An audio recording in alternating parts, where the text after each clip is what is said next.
안녕하세요. 오늘도 사연 살롱을 찾아주셔서 감사합니다. 저는 40대 초반의 서울 강북에 사는 여성이에요. 저는 국립대학의 행정직원으로 일을 하고 있어요. 운전할 때나 집에서 쉴 때 사연을 듣고 있다 보면 인생에서 정말 가지각색 일들이 일어나는구나 하고 생각하게 돼요. 저 또한 이혼에 이르기까지 사연을 보내신 분들처럼 힘든 경험을 해야 했고요.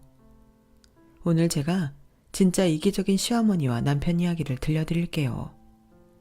저는 정말 열심히 식당 일을 하셔서 큰 부자는 아니어도 동네에 자그마한 건물까지 구입하신 부모님의 3남매 중 장녀예요. 남편은 외동으로 자란 사람이라서 그런지 항상 옆에서 챙겨줘야 하는 스타일이었고요. 아마 그래서 처음에 제가 남편한테 끌렸던 것 같아요. 늘 동생들 챙겨주던 게 익숙하니 비슷한 일을 하는 게 어색하지 않고 어디서 만났던 것처럼 편하다고 착각한 거죠. 원래 남들 돌봐주는 걸 좋아했던지라 저는 친구들도 보살펴주기만 했고, 그러다 보니 제 연애는 못하고 다른 사람들 연애 성사되는 것만 도와줬지 뭐예요. 보다 못한 절친이 그렇게 살지 말라며 저를 결혼정보 회사에까지 자기 돈으로 등록시켜줬었지만 거기서도 저는 마음에 드는 남자를 만나지 못했어요. 그러다가 취미 겸으로 바리스타 자격증을 따러 다니게 됐어요. 사람 인생 어떻게 될지 아무도 모르잖아요. 지금 하는 일을 관두게 되면 어디 조용한 데에 가서 카페를 할 수도 있겠다는 생각에 학원에 가게 됐죠. 거기서 저는 남편을 만나게 됐어요. 남편은 커피콩을 가는 것도 서툴러서 자꾸 실수를 했고, 저는 그런 남자를 가만히 보고만 있을 수 없어서 계속 도와주고 어쩌다 보니 뒤치다꺼리를 해주었죠. 남편은 그런 제게 반했다며 어렵게 마음을 표현해왔고, 저는 소심한 사람이 얼마나 힘들게 고백을 했을까 싶기도 했죠. 그 사람이 안쓰러운 걸 애정이라고 착각했는지 그의 마음을 받아주게 되었어요. 당시에는 사랑이라고 생각했어요. 연지씨, 제가 정말 말주변이 없어서 어떻게 말해야 될지 잘 모르겠는데 저는 연애도 제대로 해본 적 없고 여자한테 먼저 고백하거나 매달려 본 적도 없어요. 그런데 연지씨를 보면 없던 용기도 생기는 거 보니 제가 연지씨 놓치기 싫은 게 분명해요. 나랑 사귀어 줄래요? 저도 사실 꼭 누구를 만나야겠다고 생각해보지 않아서 형민씨 말이 부담스럽긴 해요. 그래도 이 말 하기까지 얼마나 힘들었겠어요. 그거 생각하면 거절하는 게 미안해요. 그렇게 말하지 말고 한번 만나봐요. 한 달도 좋고 2달도 좋아요. 그래도 아닌 것 같으면 제가 물러날게요. 그렇게 저와 남편은 연애를 시작했고, 남편은 사람은 좋아 보이는데 뭔가 혼자 둘 수 없는 허술한 데가 있어서 자꾸 챙기게 됐어요. 그럼에도 그런 모습이 귀엽게 느껴져서 어느새 정을 주게 됐고, 저희 만남은 2달이 아닌 1년까지 이어지게 됐죠. 그때 끝냈어야 됐는데 남편의 청혼을 받아들인 게 완전 저의 실수였어요. 저와 남편은 동갑이어서 그때 당시 막 30 후반에 접어들었어요. 그럼에도 저와 남편의 결혼은 저희 집보다 남편 집에서 더 반겼어요.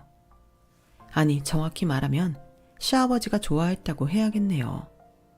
사견내에서 저희 아빠는 솔직한 심정을 털어놓았어요.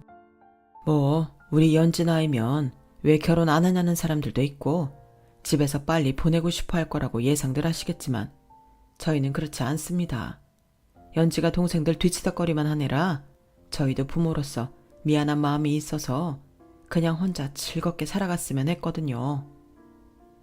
아빠 말에 시아버지는 알겠다며 이렇게 말씀하셨어요. 저희 시집살이 시키는 그런 고리타분한 짓 안 할 겁니다. 우리 집에 딸이 없어서 며느리를 딸처럼 생각하고 살 거예요. 아우, 당신도 참 그게 말처럼 쉬워요? 그리고 그런 말 잘못하면 사탕 발린 말로 들린다고요. 그렇죠? 시어머니는 객관적인 것처럼 말을 하고는 연신 눈동자를 굴리며 저와 친정 식구들을 훑고 있었고, 표정도 그리 밝지만은 않았어요. 보아하니 시어머니랑 시아버지가 생각이 다른 것 같았는데요. 결혼하고 보니 정말 딱 그렇더라고요. 시아버지는 항상 시어머니가 저한테 뭐라고 하려고 그러면 말을 딱 가로막으면서 제 편이 되어주셨어요.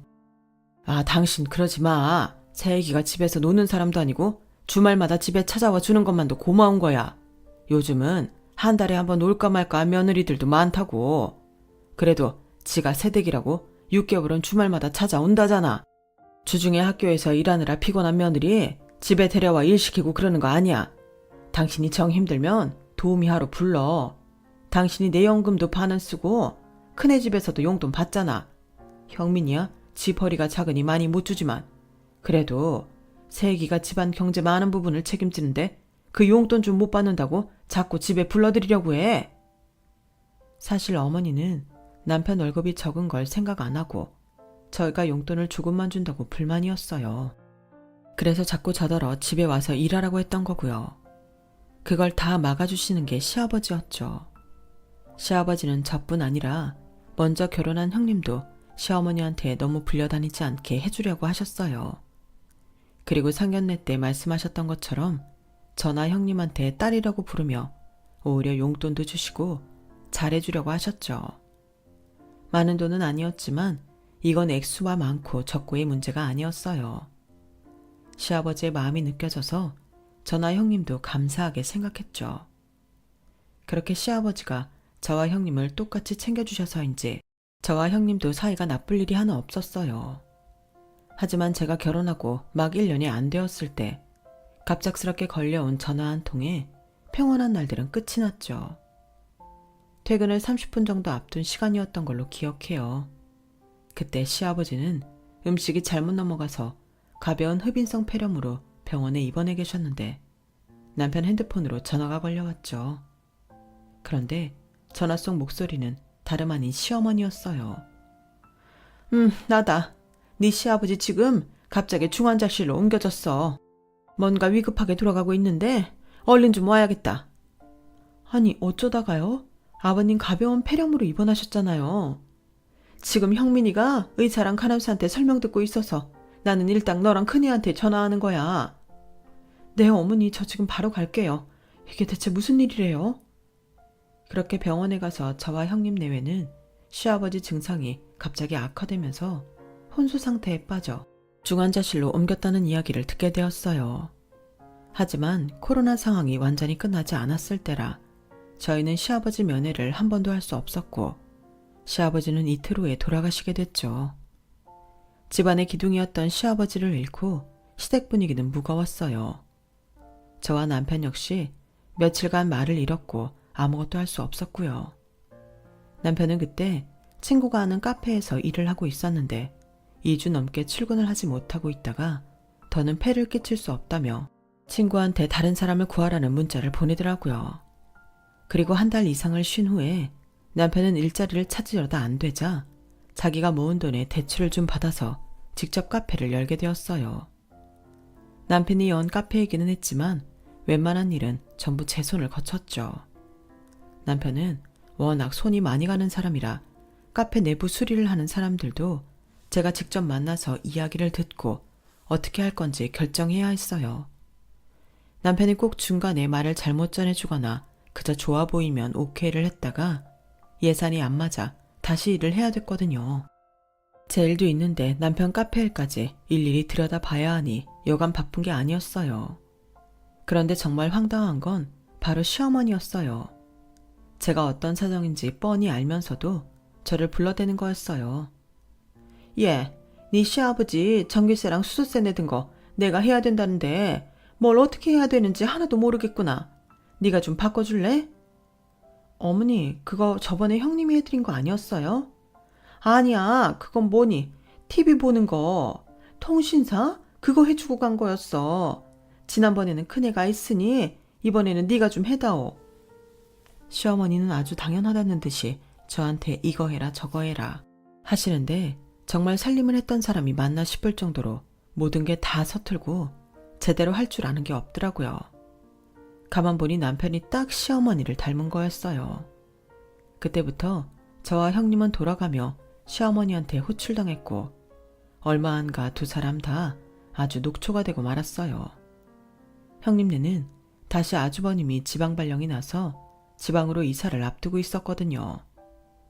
진짜 형님이 가면 저 혼자 시어머니 수발을 다 해야 될 것 같아 눈앞이 캄캄하더라고요. 형님도 제가 걱정스러웠는지 저희가 다 모였을 때 시어머니한테 이렇게 말했어요. 어머니, 이제 저희 지방 가면 동서 혼자 남잖아요. 동서도 회사 일 때문에 바쁜데 이참에 정기적으로 도우미 부르세요. 제가 그건 동서하고 상의해서 돈 드릴게요. 동서도 좋지? 네, 형님. 저도 이제 곧 입시절 다가와서 학교 행정 되게 바쁘거든요. 어머니 그렇게 하세요. 저희가 전만큼 챙겨드리기 힘드니 도우미 부르셔서 도움받는 것도 좋은 생각 같아요. 시어머니는 제 말에 눈을 세모로 뜨며 이랬어요. 아주 이참에 시댁 발길 끊어보겠다 이거냐? 하여간에 어떻게 하면 시댁이 안 오나 그 궁리만 하는 것 같다? 아우 어머니, 동서가 어디 그럴 사람이에요. 저도 이제 못 오고 동서도 바빠지니까 그렇죠. 그네 너는 그래서 지방 내려가면 아예 나 안 보고 살 거냐? 그래? 형준이 너 말해봐. 그러기로 한 거야? 아니 엄마. 진짜 엄마 도움이 필요할 것 같으니 한 말이지. 그리고 엄마가 이 사람도 그렇고 재수씨도 너무 불러대긴 했잖아. 집사람도 재수씨도 아버지 대신 해줄 수는 없어. 이런 거 가지고 섭섭해하면 안 되는 거야. 아주버님은 아주 딱 부러지게 말을 했는데 남편은 그러지를 못하고 눈치만 보며 눈동자를 굴리고 있더라고요. 나는 니들 지방에 갔다고 우리 집 안 오는 거 싫다. 명절에 오는 거 당연하고 매주 주말에 오는 게 힘들면 2주에 한 번은 와야지. 그래야 며느리 도리하는 거지. 안 그래도 돌아가신 그 양반 물러 터져서 나처럼 며느리한테 시애미 대접 못 받아본 사람도 없잖아. 내 친구들 다 우리 남편 너무한다고 그랬어. 나 지금이라도 니들한테 대접 받아야겠다. 그러니까 큰애 너도 그런 줄 알고 2주에 한 번이라도 와. 시어머니는 억지에 아주버님이 이렇게 말했어요.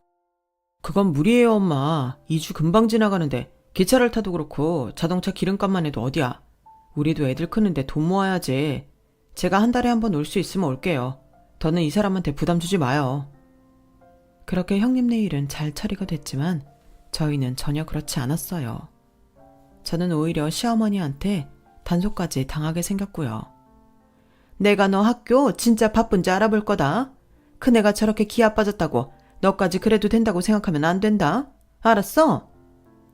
저는 집에 와서 남편한테 섭섭한 소리를 한마디 했어요. 어떻게 형민 씨는 어머니 앞에서 내 편 한 번을 안 들어줘. 아주버니 봐. 자기가 책임지고 형님 싫은 소리 안 듣게 해주시잖아. 할 말 있으면 연주 네가 하지 그랬어. 나는 네가 알아서 할 줄 알았지. 여태껏 다 네가 알아서 했지. 내가 언제 끼어든 적 있어? 아니 너도 생각 있고 입 있는데 왜 나한테 기대려고 해. 정말이지 남편이나 시어머니나 너무 똑같아서 할 말을 잃게 만들더라고요. 남편은 뭐든 제가 알아서 하길 바랬고 거기에 더해 자기 일까지 다 해주기를 바란다는 게 너무 훤히 들여다 보였거든요. 시어머니는 도우미를 안 쓰겠다 선언했고 얼마 안 가서 형님네는 지방으로 이사를 갔어요. 시어머니는 전보다 더 자주 저를 찾게 됐고요. 예, 나한테 이거 무슨 사이트 쿠폰이라고 왔는데 오늘까지 쓰라고 하네. 이것 좀 와서 해봐라. 어머니, 웬만한 건 무시하세요. 어떤 건 얼마 할인도 안 해요. 아니야, 이거 우리 자주 시키는 데서 온 건데 오늘까지래. 그러니까 네가 와서 해봐. 안 그래도 시킬 것도 있어.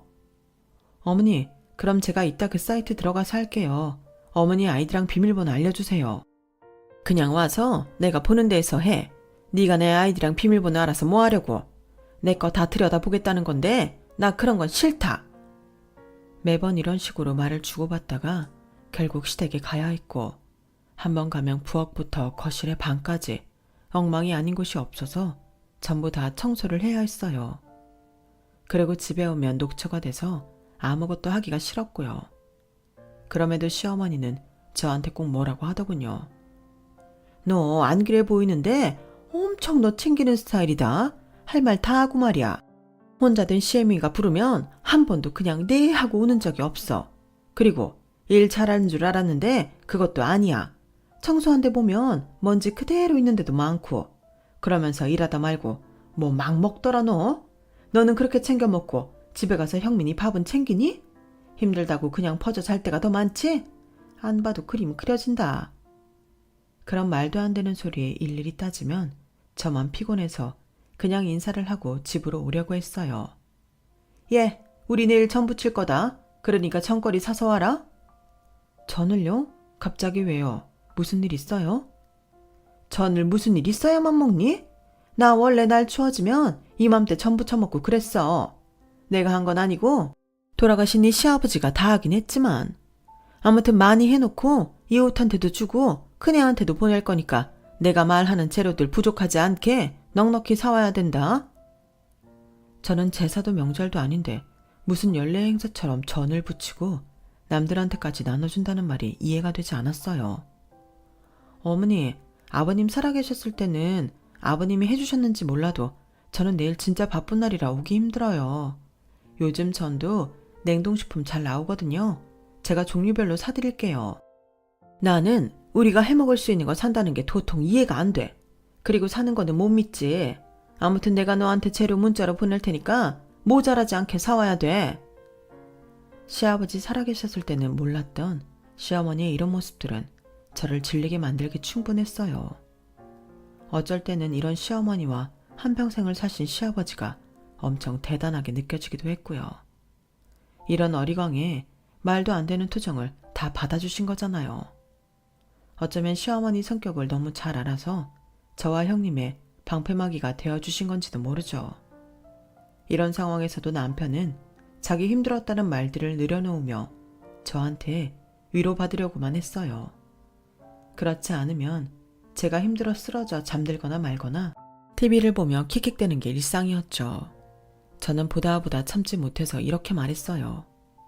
형민씨, 내가 어머님 댁 다녀오는 날은 형민씨가 집안일 좀 해놔. 그리고 앞으로는 어머니가 하라고 하는 일도 나눠서 했으면 좋겠는데? 그런데 거기에 다는 남편의 대답이 진짜 대박이더군요. 아니, 우리 엄마가 몇 번이나 불렀다고 벌써 그런 말을 해. 그게 힘들면 다른 일은 어떻게 하고 살아. 나는 하루 종일 카페에서 다른 사람들 먹고 마시고 난 거 치우고 뒤치다꺼리 하는 기분이라 짜증나는데 집에 와서도 하라고? 싫어. 정말 제 사정 하나 봐주지 않고 자기 입장만 내세우는데 열받더군요. 아, 그래? 그럼 앞으로 카페 일 혼자 해결 못하는 거 있어도 나한테 말하지 마. 나도 언제까지 당신 뒤치다꺼리 할 수는 없잖아. 당신도 손님들 뒤치다꺼리 하는 거 짜증난다며. 나라고 안 그렇겠어? 그리고 카페는 당신이 하겠다고 한 거고 우리 밥 먹고 살 일인데 그런 마인드 가지고 하면 장사가 과연 될까? 저는 그렇게 말한 후 정말 남편이 카페 일로 무슨 부탁을 해도 들어주지 않았고 알아서 하라고 했어요. 남편은 이틀이 멀다 하고 카페에서 생기는 일에 대해 저의 도움을 요청했었거든요. 수도요금 잘못 나온 것까지 저한테 어떻게 해야 되냐고 묻는 게 남편이었으니까요. 그렇게 한동안 냉랭하게 굴었더니 남편은 그제야 눈치를 보더군요. 저기 그러면 내가 엄마 집에 가서 할 수 있는 일을 해볼게. 그러니까 엄마한테 연락 오면 나한테 말해. 알았지? 당연한 걸 되게 봐주는 것처럼 말하는 게 마음에 들지는 않았지만 알겠다고는 했어요. 그리고 정말 시어머니한테 오는 연락을 남편한테 전달했고 남편이 저 대신 시어머니한테 갔죠. 그렇게 한 달 정도 지났는데 어느 날 남편이 대뜸 이러더라고요. 연지야, 우리 엄마네 들어가자. 그게 좋겠어. 이렇게 왔다 갔다 하는 거 얼마나 불편해. 너도 그게 싫은 거잖아. 뭐라고? 어머님 댁으로 우리가 들어가자고? 그럼 이 집은 어쩌고? 아직 전세 기간 한참 남았는데 갑자기 집 뺀다고 하면 그게 마음대로 될 것 같아? 뭐 그냥 비워두면 되지. 생각해보니까 엄마하고 살면 다 해결되는 일이라서 그래. 엄마 혼자 그 큰 집에서 얼마나 외롭겠어? 형민씨, 그 집이 우리 집보다는 크겠지만 우리랑 어머니 같이 살기에 큰 집도 아니야. 방도 2개밖에 없잖아. 우리 하나 쓰고 엄마 하나 쓰면 되잖아. 나는 연지 너가 나한테 하는 거 보고 우리 엄마 아빠한테도 잘할 거라고 믿어서 결혼하자고 한 거였어. 물론 잘하고 싶어. 잘할 거고. 근데 이건 그런 문제가 아니잖아. 갑자기 어머니 집에 들어가서 살자고 하는 게 말이 돼? 저와 남편은 밤새 이야기를 했지만 의견이 좁혀지지 않았어요. 저는 갑자기 그 시어머니와 살 생각을 하니 숨이 턱 막히는 것 같고 너무 답답하더라고요. 당신은 아들이니까 모르겠지만 며느리 입장에서는 어머님 진짜 힘든 분이셔. 그런 분하고 갑자기 살자고 하면 내 마음이 어떻겠어? 야, 너 너무한다. 결혼하고 1년이면 이제 가족으로 느낄 때도 됐잖아. 어떻게 그렇게 선을 그냐? 너 이렇게 냉정한 사람인 줄 몰랐어. 오히려 저를 몰아세우는 남편에 저는 배신감도 느꼈고 그동안 두 사람한테 내가 한 건 뭔가 싶어 억울하기까지 하더라고요. 저는 무엇보다 그 시어머니랑 같이 살면서 계속 집안일만 하면서 제 인생을 허비하고 싶지 않았어요. 저와 남편은 말다툼을 하고 며칠 동안 냉전 중이었고 남편은 제가 말을 안 하자 제 눈치만 보더라고요. 카페에 분명 자기가 해결 못할 일이 있는데 그것도 말 못하고요. 저는 그러거나 말거나 내버려 뒀어요. 제가 해줘도 고마움도 모르고 오히려 저더러 냉정하다고 하는데 제가 무엇 때문에 일을 해줘야 하나 싶더라고요. 그런데 정말 황당한 일이 벌어졌어요. 그날은 주말이었고 남편은 카페에서 일하고 저 혼자 집에 있을 때인데 시어머니가 갑자기 찾아와서 저희 동네로 이사를 오겠다며 저더러 부동산에 가서 같이 알아보자는 거였어요. 어머니, 저희 동네면 저희와 같은 아파트 말씀하시는 거예요? 그래, 니네 아파트랑 되도록 가까운 데 얻을 생각이야. 어머니, 저희 동네 아파트가 꽤 값이 나가는데 괜찮으시겠어요? 너는 시험이 이사하는데 돈 한 푼 안 보탤 생각이었니? 모자라는 거 당연히 큰애랑 네가 해줘야지. 내가 지금 사는 집을 고집하며 있을 필요가 없다는 걸 깨달았어. 그리고 그 집 팔면 꽤 돈 받겠더라. 그러니까 니네가 부담될 일은 없을 거야. 기껏해야 1, 2천 보태면 되지 않을까 싶네. 그러니 앞장서라. 부동산에서 좀 알아보자. 저는 시어머니 고집에 어쩔 수 없이 부동산을 가며 형님한테 이 일에 대해 문자를 보냈어요. 형님은 조금만 기다려보라며 아주버님과 이야기를 해보겠다고 문자를 했죠. 저는 부동산에서 열심히 아파트를 보는 시어머니한테 적당히 장단을 맞춰주며 그 시간이 빨리 지나기를 바랐어요. 시어머니는 그날 저희 집에서 저녁을 먹고 하루 자고 간다며 아예 거실에 자리를 잡고 매트까지 깔고 TV를 보고 있었어요. 밤늦게 집에 온 남편은 자기 엄마가 있는 걸 보더니 좋아서 죽으려고 하는데 그 모습이 딱 초등학생 같더군요. 저는 이 남자가 평생 철이 안 들 거라는 생각이 들었어요.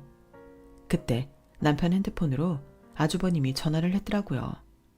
보니까 아주버님이 남편한테 뭐라고 하는 것 같았고 남편은 고개를 숙인 채 알겠다고 잘못했다는 대답을 하더군요. 남편이 전화를 끊은 후 시어머니한테도 전화가 왔어요. 큰아들 잘 지내고 있지? 밤늦게 웬일이야? 아니 그럼 내가 이사하는데 돈 안 줄 거야? 나는 거기 혼자 지내는 게 쓸쓸해서 그렇지. 알았다. 관두면 되잖니? 아주버님이 뭐라고 하셨는지 마지막에 역정을 내고 전화를 탁 끊은 시어머니는 바로 저한테 삿대질을 했어요. 네가 말 이상하게 해서 내가 아들한테 이런 수모나 당하고 말이야. 너 말을 하려면 똑바로 해야지. 뭐라고 했길래 큰애가 나한테 무슨 이사냐며 너 괴롭히지 말라고 그래? 저는 그냥 문자로 형님한테 어머니가 이사하시겠다고 저희 동네에 집 보러 오셨다. 모자라는 건 저랑 형님네가 부담해야 된다고 하셨다. 그렇게만 보냈어요. 제가 그 문자 보여드려요?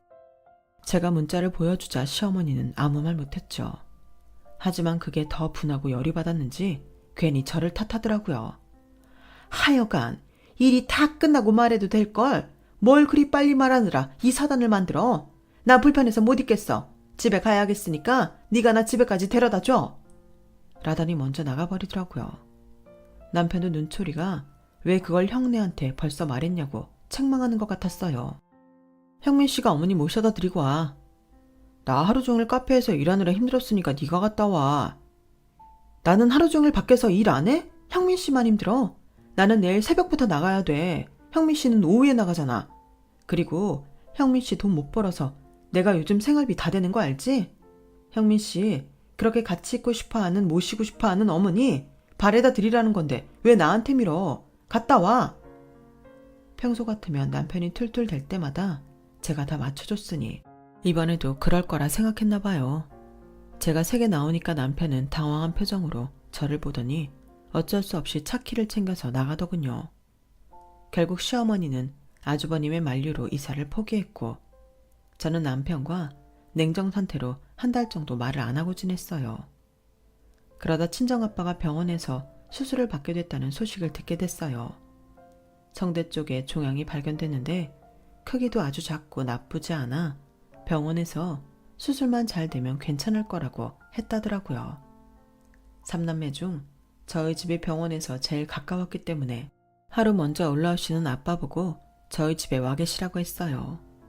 그리고 그날 밤 집에 온 남편한테 아빠가 내일 우리 집에 와서 자고 병원에 갈 거라고 하자 남편은 표정이 험악해지더군요. 아니 갑자기 우리 집에서 왜? 처남이나 처제네 집으로 가도 되잖아. 나한테 상의 없이 마음대로 결정하면 어떡해? 여기가 너 혼자 사는 집이야? 싫어. 안 그래도 카페에 일하고 오면 피곤해 죽겠는데 장인어른이랑 같은 공간에 있으라고? 그게 말이 돼? 제대로 쉬지도 못하고 다음날 나가야 되잖아. 고작 하루인데 그것도 못해? 우리 아빠가 형민 씨한테 그 정도밖에 안 돼? 막말로 어머니는 아무 때나 우리 집 오셔서 밤늦게까지 뭉개고 가도 형민 씨 아무 말 안 하잖아. 느닷없이 주무시고 간다고 해도 나한테 얼른 자리 펴라고 하고 아주 우리 침대까지 내주려고 하면서 우리 아빠한테는 왜 그래? 이건 경우가 다르지. 우리 엄마랑 장인어른이랑 같냐? 엄마야 그럴 수 있지만 장인어른은 한치 건너고 너도 그래. 결혼했으면 우리 엄마가 더 가깝지 장인어른이 가까워? 지금 이게 가깝고 말고 문제야? 아프고 힘드신 분 하루 머물다 가시겠다는데 그걸 왜 안 된다고 해? 그리고 뭐? 한치 건너? 나랑 어머니가 더 가까워? 와, 이런 식으로 생각하고 있는 줄은 정말 몰랐네. 지는 엄마 집에 들어가는 것도 싫다. 엄마 이 동네로 이사 오는 것도 싫다. 그래서 형한테 꼰지르기까지 했으면서. 저는 철없는 발상을 하는 남편이 너무 어이없었어요. 무조건 안 된다고 하는 남편 때문에 속이 상해서 아빠한테 제일 비싼 호텔을 잡아드리고 하루 동안 그 호텔에서 아빠랑 같이 지내다 왔네요. 아빠가 수술하시고 무사히 퇴원해서 집에 돌아가시고 난 뒤에도 저는 남편과 골만 더 깊어졌지 사이가 좋아지지 않았어요. 그러던 어느 날 형님한테서 전화가 왔어요. 동서, 친정아버지 수술하시고 많이 힘들겠다. 근데 어머니까지 그 근처로 곧 이사가니 쉬지도 못하겠네. 어머니 이사 전에 어디 여행이라도 다녀와. 네? 이사라뇨? 어머니가 이사하세요? 금시초문이라 제가 물으니 형님은 한동안 말이 없더라고요. 서방님이 얘기 안 했어? 나는 동서 당연히 알고 있는 줄 알았어. 서방님이 자기가 모자라는 거 보탠다고 카페 담보로 대출 받았대. 그래서 어머니 이사하신다고 자랑하느라 전화하셨다던데? 저는 벙쪄서 아무 말도 하지 못했어요. 솔직히 남편은 가게 운영을 그다지 잘하는 편이 아니었고 그동안에도 적자인달이 더 많았거든요. 그런데 자기가 그걸 사업자라고 이용해서 대출을 받았다니 그것도 저 몰래 시어머니 아파트 사는 거 보태느라 말이죠. 저는 정말 큰 배신감을 느꼈고 더는 가만히 있을 수 없었어요. 남편이 집에 온 후에 저는 심각하게 말했어요. 어머니 이 동네로 이사하신다며 왜 나한테 말 안 했어? 이런 식으로 사람 바보 만들 거야? 아, 그건 또 어디서 들었대? 형수야? 진짜 형수도 못 말린다. 못 말리는 건 형민 씨야. 네가 못 말린다고. 아니 그 대출금은 어떻게 갚으려고 그래? 대출 뭐 3천밖에 안 받았는데 뭘 그리 호들갑이야. 3천밖에? 3천은 어디 땅 파면 나와? 그렇게 적은 돈이면 왜 네 수중에는 그 3천도 없는데? 근데 이건 네가 반대해서 생긴 일이기도 하지. 나만 반대한 거 아니야. 아주버님도 형님도 반대했지. 그래. 그래서 나라도 엄마 여기 오고 싶다는 그 말 들어주고 싶었어. 그게 그렇게 큰 잘못이야? 형민 씨는 진짜 형민 씨 편한 대로만 생각한다. 여태까지 내 생각해줘 본 적은 있어? 형민 씨는 나랑 잘 살려고 결혼한 게 아니라 어머니한테 더 잘하려고 나랑 결혼했나 봐. 나도 네가 이런 여자인 줄 몰랐다. 진작 알았으면 너랑 결혼 따위는 생각도 안 했을 거야. 뭐? 넌 대체 결혼을 뭘로 생각한 거야? 여자가 니네 집에 효도하는 도구쯤으로 아는 거야? 네가 이 집에 시집 왔으니 당연히 우리 집 생각해야지. 어디서 되도 않게 지네 아버지나 모셔오려고 하고? 지금 말 다 했어? 되도 않게? 왜 넌 니네 엄마한테 잘하라면서 우리 아빠는 그런 식으로 말해? 그렇게 저희는 대판 싸웠고 다음날 저는 새벽같이 집을 나와서 회사로 갔어요. 남편과 한시라도 빨리 떨어지고 싶었죠. 그런데 그날 낮에 학교로 시어머니가 찾아왔더라고요. 시어머니는 일부러 사람들 다 듣는 데에서 쩌렁쩌렁한 목소리로 이렇게 말했어요. 야, 내가 이사 좀 간다고 형민이한테 뭐라고 했다며? 네가 그러고 너 이 집 며느리야? 아주 나이도 많은 거 우리 아들이 구제해줬더니만 지가 되게 잘난 줄 아나 봐. 어머니야말로 그 나이 되도록 제대로 된 직업도 없던 아들 제가 구제해줬으면 감사하셔야죠. 뭐가 어쩌고 어째? 네가 뭔데 우리 형민을 모욕해? 어머니, 그렇게 아들 생각하시면서 아들이 대출받게 해요? 형민 시갑에 잘 되지도 않아요. 그 이자 다 어쩌려고요? 그건 네가 내줘야지 당연한 거 아니냐? 아니요, 저는 그 이자 못 내요. 저한테 말도 안 하고 저지른 건데 제가 그 이자를 어떻게 내요? 저는 안 내요. 네가 아무리 말로 그래봤자야. 결국 내 아들하고 살아야 되는데 네가 안 내고 배기겠어? 형민이가 그러더라. 네 성격이 남 어려운 거 못 봐서 결국 네가 다 할 거라고. 아, 예. 지금까지 그래서 저를 호구로 알았나 보네요. 저는 그 호구 이제 안 할 거예요. 저는 그날 집에 오자마자 남편 짐을 싸서 쓰레기 분리수거장 옆에다 놓고 경비원에게는 금방 찾아갈 거라고 말해놓고 들어왔어요. 그리고 비밀번호도 바꿔버렸죠. 남편은 문자에 전화에 노발대발 난리를 치더라고요. 너 지금 이게 뭐하는 짓이야? 감히 네가 내 짐을 내나? 뭐 나랑 이혼이라도 하겠다는 거야? 금방 알아들었네. 나 너랑 이혼할 거야. 뭐라고? 미친 거지? 생뚱맞게 뭔 이혼이야. 그럼 내가 나한테 좋을 게 하나도 없는 이 결혼 생활을 왜 유지하고 있어야 되는데? 최영민, 너 나 아주 호구로 알았더라?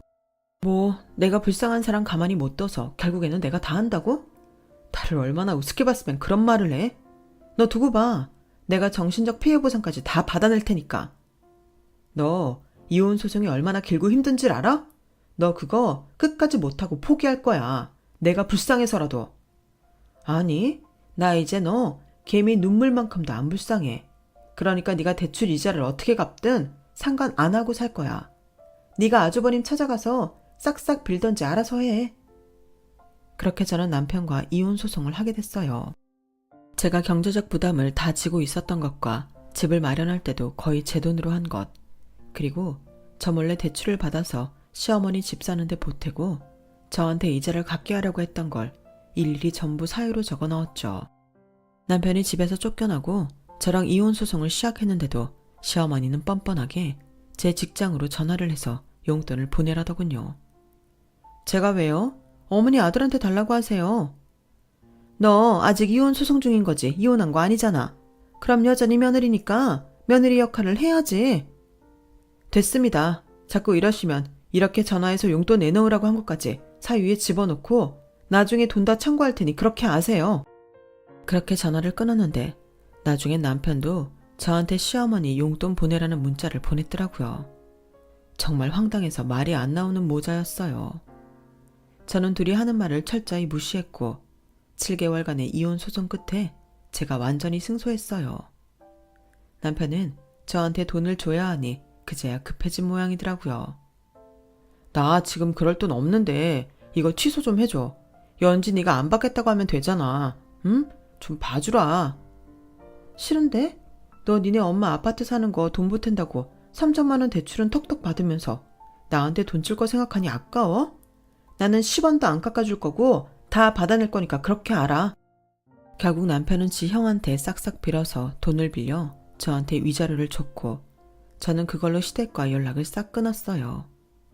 형님과 아주버님한테 악감정이 있었던 건 아니지만 남편과 시어머니랑 엮이지 않으려면 그래야 했죠. 그런데도 시어머니는 정신을 못 차리고 제가 일하는 학교에도 찾아와 말도 안 되는 소리를 했어요. 지금이라도 형민이한테 숙이고 들어오면 없던 일로 해주마. 네가 그 나이에 이혼하면 어디서 누굴 만나겠니? 사람들이 손가락질이나 하지. 좋은 게 좋은 거 아니겠어? 네가 그저 오기만 하면 모르는 척 해줄 테니 그렇게 해라. 아줌마, 뭔가 되게 착각하고 계신 것 같은데 요즘 이혼했다고 손가락질하고 그러지 않아요. 그리고 제가 왜 숙이고 들어가요? 법원에서도 아줌마랑 그 인간 잘못했다고 내 편 들어준 거 잊었어요? 저는 두 사람하고 더는 같이 있고 싶지 않으니까 둘이서 어디 잘 살아보시죠. 제가 사람 많은 데에서 큰 소리로 말하자 시어머니도 창피했는지 도망치듯 돌아갔고 그 이후로는 저를 찾아오지 않았어요. 얼마 전 들은 소식으로는 남편이 결국 카페 문을 닫았다고 하더라고요. 전에도 제가 봐주지 않으면 잘 돌아가지 않았는데 혼자서 어설프게 하다가 다 말아먹었나 보더군요. 그리고 다시 친구한테 사정해서 친구 프랜차이즈 카페에서 설거지와 뒷정리를 하고 있다고 하네요. 그리고 나이가 많아 앞으로 아무도 못 만날 거라고 시어머니가 악담을 했던 저는 얼마 전부터 다른 사람을 만나고 있고요. 저는 이렇게 다른 처지가 된 저와 전 남편을 비교해보며 사람은 자기가 한 대로 돌려받는다는 말이 맞다는 생각이 들었어요. 제 이야기는 여기까지예요. 들어주신 분들 모두 감사드려요. 항상 행복하세요. 여러분, 사연 댓글에 응원과 현명한 조언 부탁드려요. 좋아요와 구독은 저에게 큰 힘이 됩니다. 오늘도 좋은 일 가득하세요.